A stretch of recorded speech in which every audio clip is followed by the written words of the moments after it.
The term biodiversity is defined as variety of living organisms on Earth.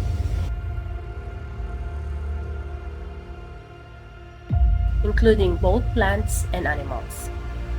It means the existence of different species on the planet.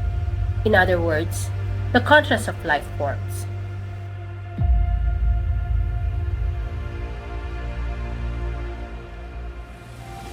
In the animal world, mammals, birds, fish, reptiles, and amphibians are examples of biodiversity.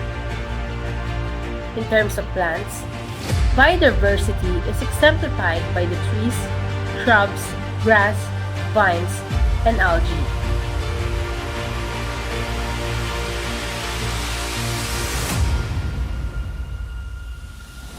There are different levels of biodiversity. Among them are the species diversity and ecosystem diversity.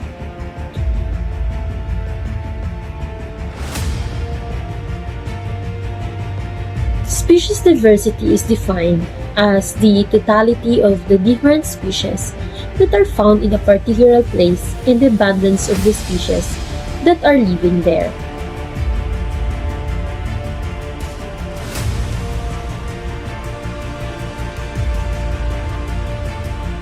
As an example, tropical rainforests are home to one-half of the total number of species on the Earth. Ecosystem diversity means the variety of different ecosystems, whether worldwide or in a specific geographical location.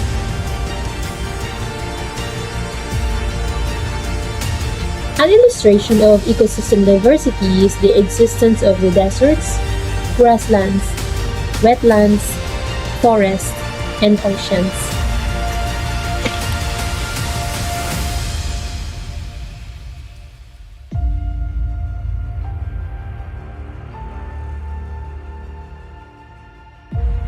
Pag-usapan natin ang laki ng biodiversity sa United States.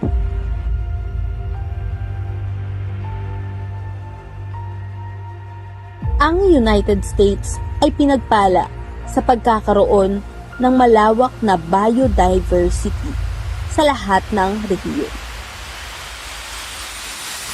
Sila ay pinagpala ng malalawak na kagubatan, palayan, mga ilog at lawa.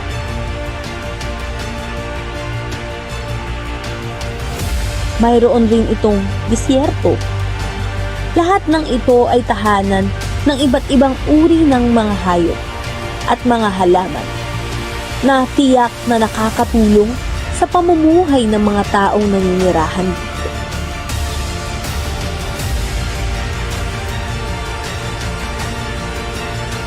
Mga hayop tulad ng usa, oso, at mga iba pang species ng mga insekto at ibon na native sa Amerika. Mga halaman tulad ng mga puno at grasslands, pati na rin ang mga pananim at mga cactuses.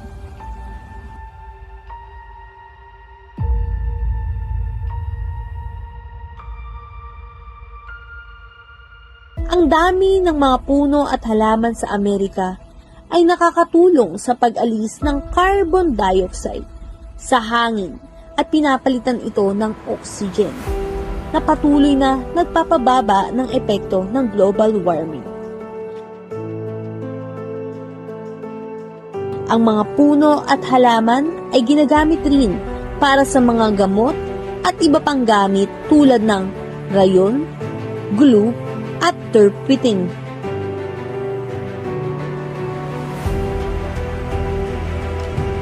Ang malaking porsyento ng US workforce ay produkto ng biodiversity, mga industriya ng pangungubat, fishing agriculture, at ang mga dinadayo nilang mga lugar.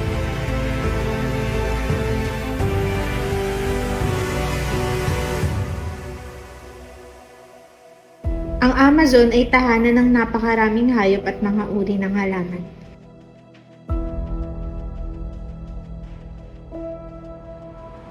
Katulad ng mga jaguar, sloth, at makukulay ng mga ibon.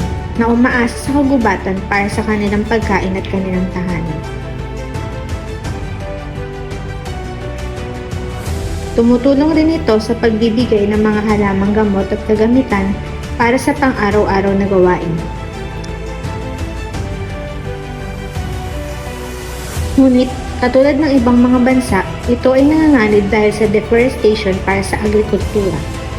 Dahil na rin sa pagmimina, nasisira ang Amazon. Nasisira ang mga tahanan ng iba't ibang uri ng hayop dito na nanganganib na ma-extinct at pagbaba ng ating biodiversity. Kung ito ay magpapatuloy, masisira na rin ang water quality at magbabago ng klima sa lugar. Mawawala na rin ang mga pamumuhay ng indigenous people dahil nga sa mawawala na rin ang kanilang mga kagamitan at mga kailangan sa lugar.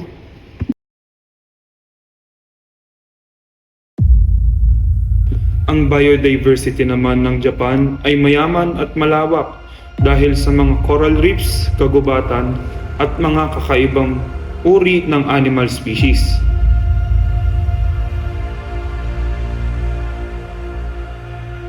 Ngunit ang lahat ng coral reefs dito ay nanganganib dahil sa climate change, pagtaas ng acid level ng karagatan at pollution.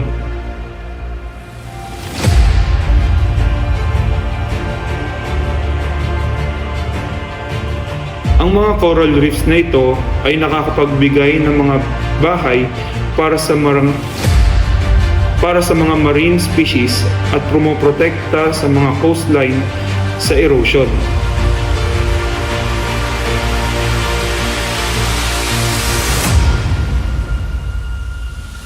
Ang Japan ay nasasaklaw ng 67% na kagubatan.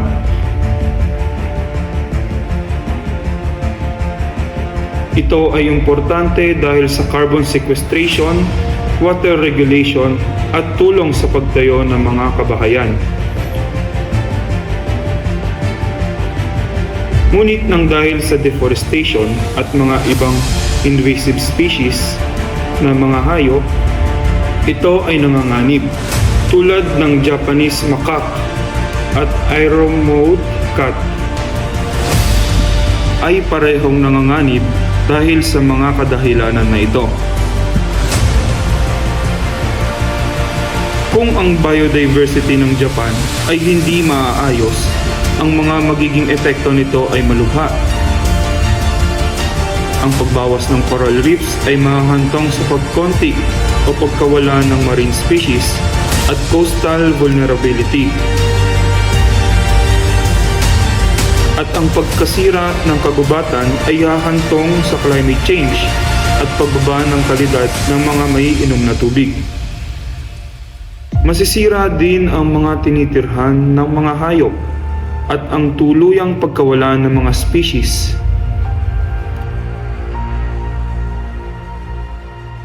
Ang pagprotekta sa biodiversity ng Japan ay kinakailangan para mapanatili ang ecological health, pagsuporta sa mga trabaho at buhay, pati na rin ang cultural heritage.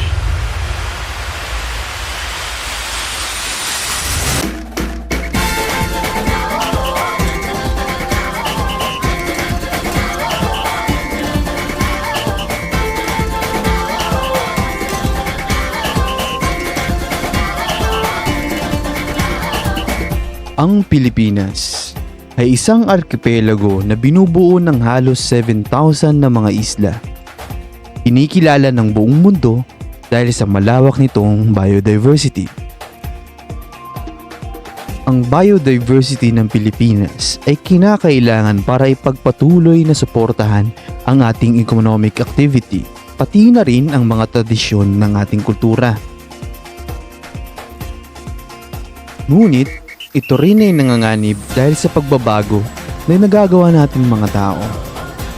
Dahil sa ating mga kagagawan, patuloy nating nasisira ang ating sariling bansa. Ito ay ang mga issue o kontrobersiya na nagiging sanhi ng pagkasira ng biodiversity ng Pilipinas. Isa sa mga pinakapopular na tourist attraction sa Pilipinas ang Chocolate Hills ng Bohol Province.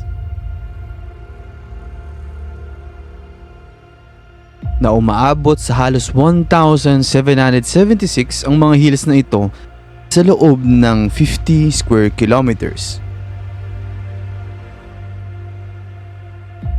Ito ay napapalibutan ng berdeng damuhan tuwing tag-ulan at pag tagtuyot naman, ito ay kulay brown dahil sa mga tuyot na halaman dito. Kaya rin ito pinangalan ng Chocolate Hills. Ang Chocolate Hills ay tinuturing na National Geological Monument ng Pilipinas. Ito ay diniklara bilang isang protected area ng dating Pangulong Fidel V. Ramos noong 1997. Binibigyan nito ang mga otoridad ng karapatan sa batas upang pangalagaan at panatilihin ang ganda ng lugar. Ngunit, ang mga litrato at video ng isang bagong resort sa iilang mga burol ang nagpasiklab ng mga pagtatalo tungkol sa kung ano ang ginagawa ng ating bansa para pangalagaan ito. Ang vlogger na si Renmark Nisnisan, kilala rin sa pangalang Ren the Adventure, ay nagpost ng isang inosenteng video. Isa itong resort sa gitna ng tatlong mga burol. Ngayong araw, ipapakita ko sa inyo ang napakagandang resort sa Bohol at ito ang pinangalan ng The Captain Peak Garden and Resort. Ang resort na ito ay tinatawag na Captain's Peak, na nagsasabi na ito daw ay may kakayahang makipagkompetensya sa mga hotel.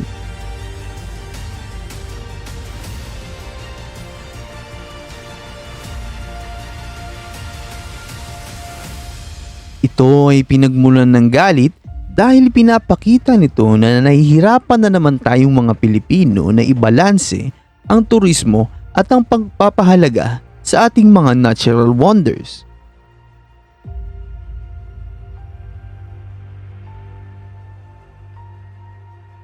At ang mga kontrobersiya na ito ay nakarating na sa ating mga local at national governments.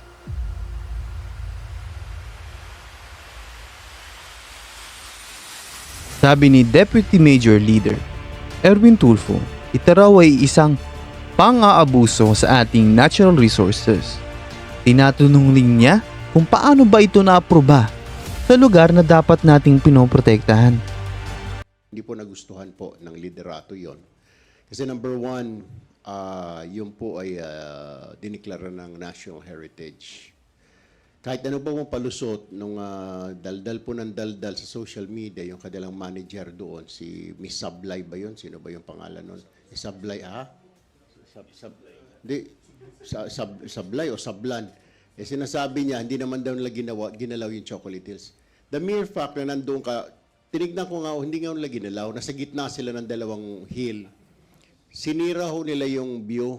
Actually, para makita mo na maganda yung hill na yan, may kaakyating ka parang tore, parang makikita mo yung view. Ngayon, ang pangit na hong tignan. Pag nasa aerial shots ka, ang pangit din. Para siyang kulugo, di ba? Tumubong kulugo sa mukha mo, okay? So, ang pangit to kahit anong palusot. Samot-saring mga opinyon ang nakuha ng Captain's Peak. Kung ito man ay positibo o negatibo, yun ay hindi natin matatalaga.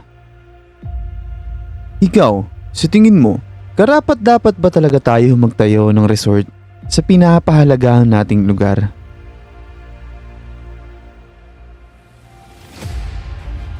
Sa aking opinyon, pakiramdam ko na mas maganda at mas importanteng pampahalagaan na lang natin ang lugar na dapat pinoprotektahan natin. Lalong-lalo na kung hindi natin alam kung anong magiging epekto nito sa atin. We're here right now at the Captain's Peak Resort, one of the most controversial sites here in the Philippines right now, primarily because netizens have pointed out that structures belonging to the resort are being built within the protected zones of the Chocolate Hills of Bohol. Right now, the Department of Environment and Natural Resources have sent their personnel to conduct an ocular inspection into the area and to see if any of the structures are in violation of laws.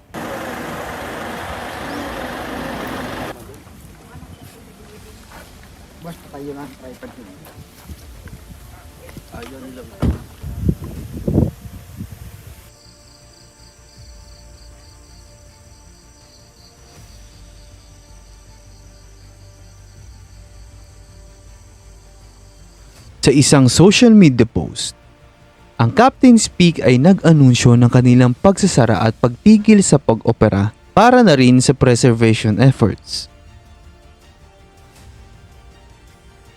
Hindi natin basta-basta na lang pwedeng baguhin ang mga bagay sa ating mundo.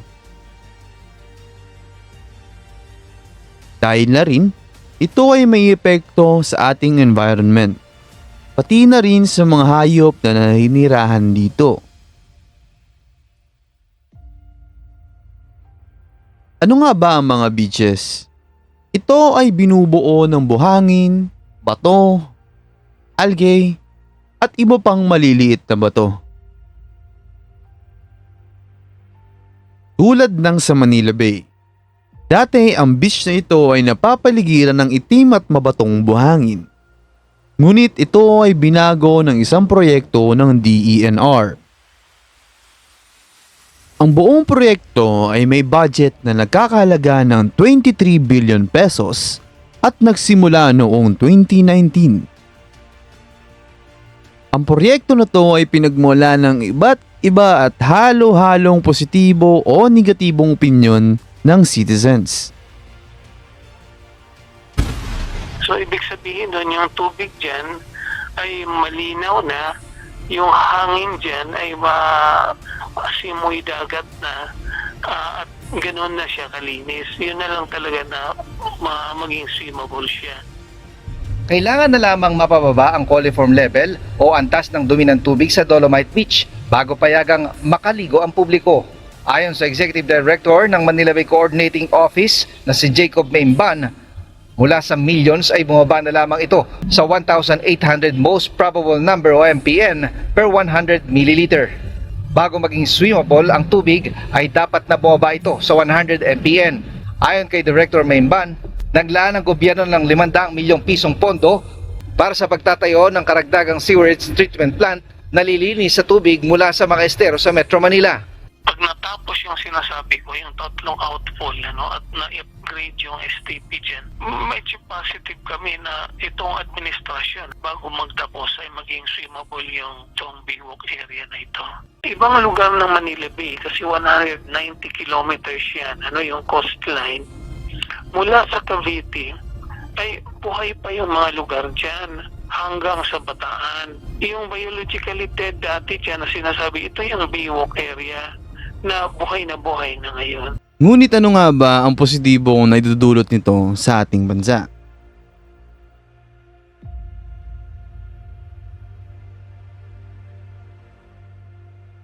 Nabago nito at napaganda ang lugar. Ngayon, ang Manila Bay ay itinuturing ng isang tourist attraction ng ating bansa. Ngunit sa kabila ng lahat, ito rin ay may mga panganib na dala. Dahil sa hindi natural na kagandahan, nasisira nito ang ecosystem.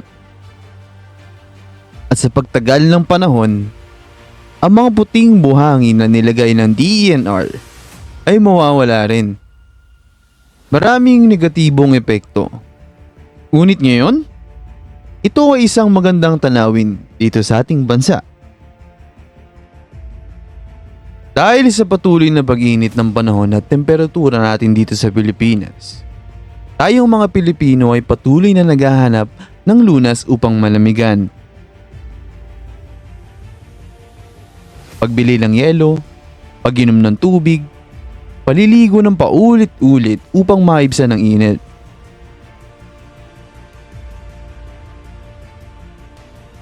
Ngunit sa ibang lugar, tulad ng Mahayay Falls, sa Laguna, na mayroong kakayahan upang i-enjoy ang lamig ng agos ng tubig ng Majayjay Falls.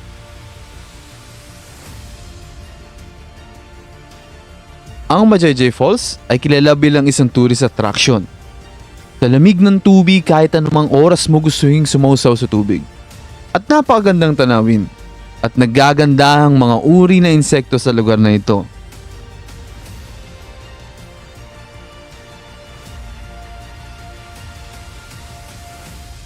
Ngunit, sabay sa pag-init ng panahon, ang pagdami ng taong pumupunta rito para mapuksa ang init ng panahon.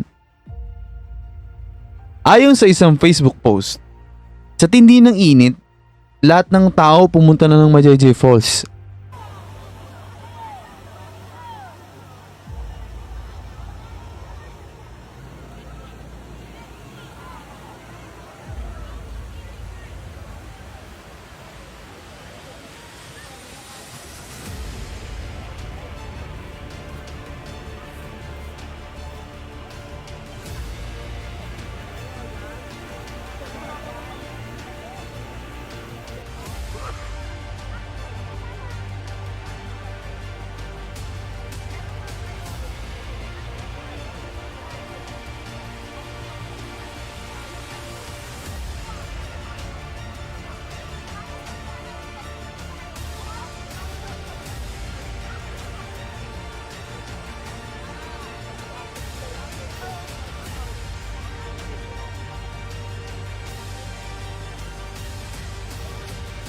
Yan ay ayon kay Kenneth Villamiel.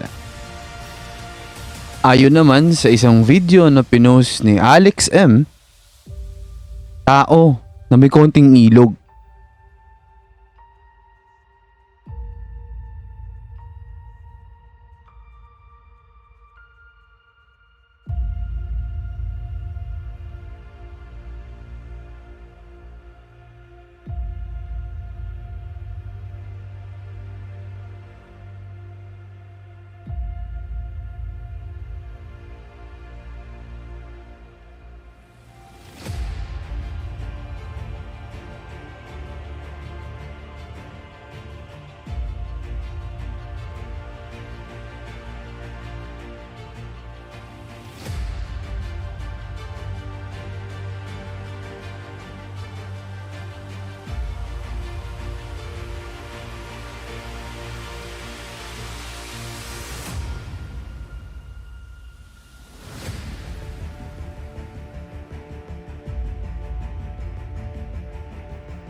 Sa aking opinyon, mayroong kakulangan ng pamahalaan na humahawak sa Majayjay Falls.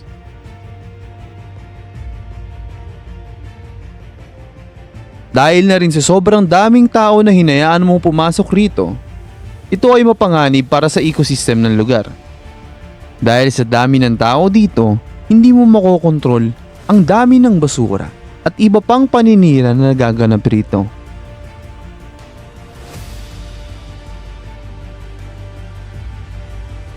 Hindi rin naman natin masisisi ang mga tao sa pagpunta dahil na rin sa humahanap sila ng kanilang pansamantalang lunas sa init ng panahon. Importanteng ingatan ang biodiversity ng mundo dahil na rin malaki ang magiging epekto sa atin ito.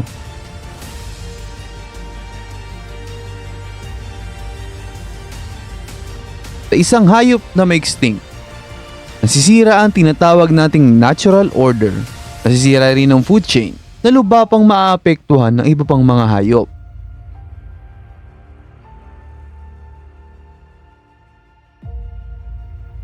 At dahil na rin sa epekto nito, dumarami ang ating mga invasive species. Ano nga ba ang mga invasive species? Ang invasive species ay ang mga species na hindi naman talaga nararapat o dapat nakatira doon sa lugar na yon. Pupwede rin na hindi na rin angkop ang dami ng kanilang bilang upang alagaan ang lugar na yon. Patuloy din itong papalakihin ang epekto ng climate change. Hindi biglaan, dahan-dahan natin itong masasaksihan.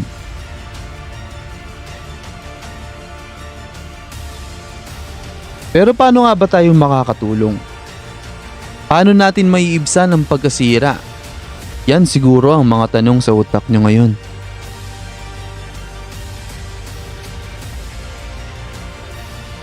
Madaling sabihin, mahirap gawin. Simulan natin sa simpleng bagay. Tamang waste management. Ito ay mahalaga para sa ating mundo. Ang isang basura na plastic na tinapon mo ay hindi agad masisira. Aabot ito ng halos 20 years bago tuluyang matunaw o mawala. Pangalawa, pagtatanim ng mga puno. Sa dami ng pinutol na puno para sa iba't ibang mga dahilan, ito ay nagiging sanhi na rin ng tuluyan ng pag-init ng mundo natin. Kesyo ito man ay ginamit para sa espasyo, bahay, o lugar ng pagtatayuan ng commercial establishment, mahalaga na mapalitan natin o ma-relocate natin itong mga puno. Pangatlo, ang pagpapahalaga at pagprotekta sa mga hayop at halamang sariling atin. Kahit langgam man, maliit o malaki, ito ay may epekto sa ating biodiversity. Ito ay importante upang mapanatili ang tinatawag nating natural law. So, paalala lang kaibigan, bilang isang individual, tungkulin mong ingatan ang iyong kapaligiran para na rin sa kaligtasan ng iyong sarili at mahal sa buhay. Kasi kung hindi natin sisimulan, kailan pa? Walang mas maaga kapag wala ka nang magagawa.